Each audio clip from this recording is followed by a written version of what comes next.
I have done hundreds of combat missions. You know, I have done thousands of training evolutions. Never on any one of those did I carry a boat on my head or run with a 300-pound telephone pole on my shoulder. Never on any one, right? Mm. So what did that tell me? That told me that when they were doing those things to us in SEAL training, they weren't training us to be Navy SEALs.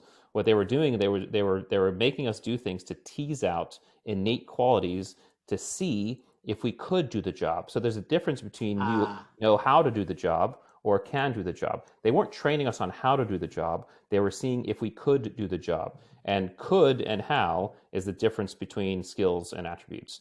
Because the could is talking about the environment of uncertainty and dynamic complexity and things like that. So fast forward to when I was running this specific selection process, I began to say, hey, we need to think about attributes as separate from skills, okay? Because they get conflated all the time. So that's kind of is a good segue into what the difference is. Mm-hmm. Skills are not inherent to our nature, okay? None of us are born with the ability to ride a bike or throw a ball, or in the SEAL case, shoot a gun. We learn how to do those things and we train to do them. We can sit down and be taught those things in a classroom. Someone can teach us how to do those things, right? They direct our behavior in known environments, right? Here's how and when to ride a bike. Here's how and when to drive a car. Here's how and when to shoot a gun. And then, as such, because they're kind of visible and you can break them into parts pretty easily, they're very easy to assess, measure, and test, right? You can Mm-hmm. see how well anyone does any one of these things.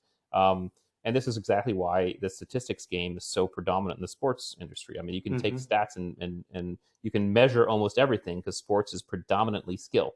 We can talk about nuances there because there are. But the problem with skills is that they don't tell us how people are going to operate when things go south, when things go sideways, in challenge, Mm. stress, and uncertainty. Okay, because in an unknown, challenging environment, you can't, or it's very difficult to apply a known skill. Okay, so we begin to lean on our attributes. Attributes, on the other hand, are inherent to our nature. All of us are born with levels of adaptability, resilience, situational awareness, discipline. Okay, all of us are born with levels. You can see these Mm-hmm. things in small children. Okay, now certainly they develop over time through environment and experience and things like that, but they are already inside of us.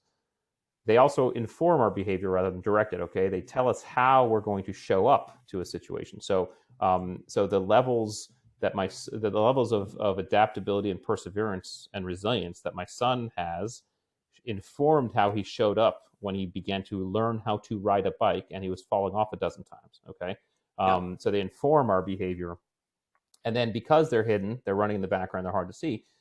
They're very difficult to assess, measure, and test. Okay, they are the most visible when you are in environments of challenge, uncertainty, and stress, because that's where they come to the fore. And that's why the SEAL training, whether it be basic or the stuff I was running, was such great laboratories inside of which we could see this stuff because it was all about throwing guys into challenge, uncertainty, and stress.